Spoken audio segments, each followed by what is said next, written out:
ദൈവതിരുനാമത്തിന് മഹത്വം ഉണ്ടാകട്ടെ. കാരിസ്മാറ്റിക് എന്ന വാക്കിന് സ്വാധീന ശക്തി, ഊർജിത ഭാവം എന്നെല്ലാം പറയാം.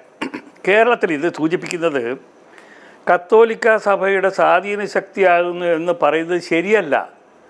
കാത്തലിക് കാരിസ്മാറ്റിക് റിവൈവൽ എന്ന പേരിൽ അവർ തുടങ്ങിയത് 1976 ആകുന്നു. എന്നാൽ അതിനു മുമ്പ് 1909 തുടക്കം കുറിച്ചു.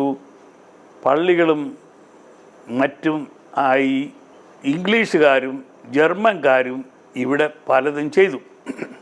അതിൽ ജോർജ് ബർഗ്, റോബർട്ട് എഫ് കുക്ക് എന്നിവർ 1913 Indian Pentecost church of God എന്ന പേരിൽ സ്ഥാപിച്ചു.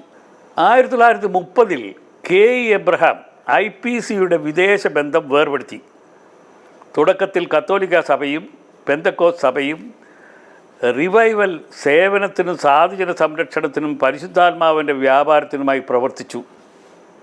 പിന്നീട് ഇതെല്ലാം പണവും കള്ളും പെണ്ണും ആയി പിശാചിൻ്റെ കേളിരംഗമായി മാറി.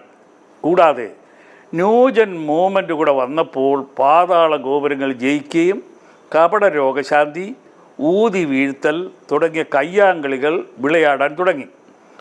ഉള്ളിൽ ദൈവത്തിനെതിരായും പുറമേ ദൈവത്തിന് വേണ്ടി പ്രവർത്തിക്കുന്ന ഫോൾസ് ടീച്ചിങ് സെൻ്ററായി മാറി. ആൻറ്റി ക്രൈസ്റ്റിൻ്റെ വേല സുഗമമാക്കി വരുന്നു. യുവജനങ്ങൾ ഭഗ്നാശയരായി മാറിക്കഴിഞ്ഞു. ഇതാകുന്നു ഇപ്പോഴത്തെ കാരിസ്മാറ്റിക് മൂവ്മെൻറ്റിൻ്റെ ഗതി.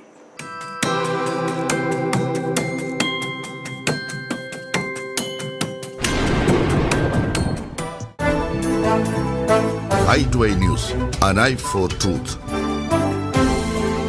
i2i News സബ്സ്ക്രൈബ് ചെയ്തിട്ടില്ലാത്തവർ ഇപ്പോൾ തന്നെ സബ്സ്ക്രൈബ് ചെയ്യുക. നോട്ടിഫിക്കേഷൻ ലഭിക്കുവാൻ ബെൽ ബട്ടണും അമർത്തുക.